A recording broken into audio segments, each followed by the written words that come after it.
ये इम्पोर्टेड जो है जोगर आए हैं, बहुत ही मतलब है कि नए और अच्छे और म्यारी, और इनकी प्राइस जो है ये 3,000 से लेके 5,000 6,000 रुपये तक है।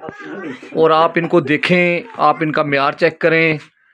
और ये नायाब है, बस यही जोड़े हैं जो चंद आपको नज़र आ रहे हैं। ये देखें, एक एक मैं आपको दिखाता हूँ। और ये देखें जनाब, आप ये देखें, बहुत ज़बरदस्त। ये हमारे भाई हैं उस्मान साहब, ये लेके आए हैं बहुत एक ख़ास जगह से। और एक एक पीस जो है ना जी, वो बहुत ज़बरदस्त है।